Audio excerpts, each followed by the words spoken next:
వరంగల్ కాంగ్రెస్ పార్టీలో కొండా దంపతులు వర్సెస్ ఇతర నేతలు అన్నట్లుగా పరిస్థితి మారింది. కాంగ్రెస్ పార్టీకి కొండా దంపతులు పెద్ద సమస్యగా మారారు. మంత్రిగా ఉండి పార్టీకి డ్యామేజ్ అయ్యేలా కొండా సురేఖ తరచూ మాట్లాడుతూ ఉంటారు. ఆమె వల్ల ప్రభుత్వంతో పాటు ఇతర మంత్రులకు సమస్యలు వస్తున్నాయి. తాజాగా కొండా మురళి కూడా రెచ్చిపోతున్నారు. గురువారం ఆయన అనుచరులతో సమావేశం పెట్టి ఇష్టం వచ్చినట్లుగా మాట్లాడారు. రేవూరి ప్రకాష్ రెడ్డి, కడియం శ్రీహరిలతో పాటు ఇతర కాంగ్రెస్ నేతల్ని కించపరుస్తూ మాట్లాడారు. కొండా సురేఖ మంత్రి పదవి ఎక్కడికి పోదని ఛాలెంజ్ చేశారు. కొండా మురళి సొంత పార్టీ ఎమ్మెల్యేపై చేసిన వ్యాఖ్యలపై ఆ పార్టీ ఎమ్మెల్యేలు, నేతలు హైకమాండ్ కు అల్టిమేటం జారీ చేశారు.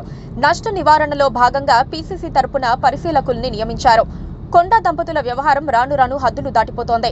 ఇప్పటి వరకు కొండా దంపతులను భరిస్తున్నామని, ఇక తమ వల్ల కాదని నేతలు తేల్చేస్తున్నారు. కొండా దంపతులు ఏ పార్టీలో ఉన్నా ఇదే సమస్య. వారు ఎవరితోనూ సఖ్యతగా ఉండరు. ఆధిపత్యం అంతా తమదే ఉండాలని అనుకుంటారు.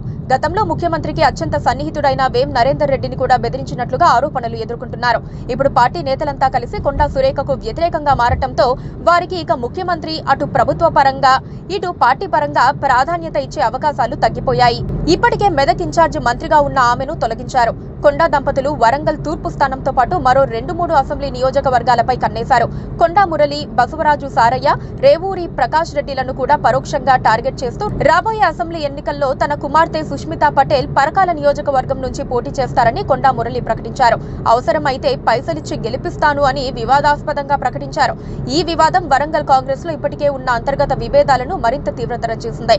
కొండా దంపతులు తమ కుటుంబ ప్రాబల్యాన్ని పెంచుకోవడానికి ప్రయత్నిస్తున్నారనే ఆరోపణలు ఉన్నాయి.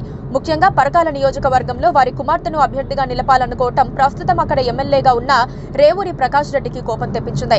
కొండా మురళి వ్యాఖ్యలు వరంగల్ జిల్లా కాంగ్రెస్ లో విభేదాలను తారాస్థాయికి చేర్చాయి. కొండా మురళి వ్యాఖ్యలపై విచారణకు కాంగ్రెస్ పార్టీ పరిశీలకుల్ని నియమించినట్లుగా చెబుతున్నారు. వారిచ్చే నివేదిక ఆధారంగా చర్యలు తీసుకుంటారు. ఇప్పటికే కొండా సురేఖ వివాదాస్పద వ్యాఖ్యల కారణంగా ఆమెను మంత్రి పదవి నుంచి తప్పిస్తారని ప్రచారం జరుగుతోంది. ఇప్పుడు కొండా మురళి కూడా వివాదాస్పద వ్యాఖ్యలు చేస్తున్నారు. కాంగ్రెస్ హైకమాండ్ సరైన సమయంలో సరైన నిర్ణయం తీసుకునే అవకాశం ఉందని పీసీసీ వర్గాలు చెబుతున్నాయి.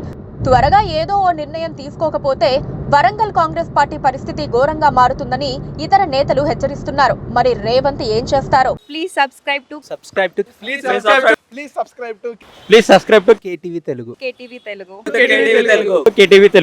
KTV Telugu channel.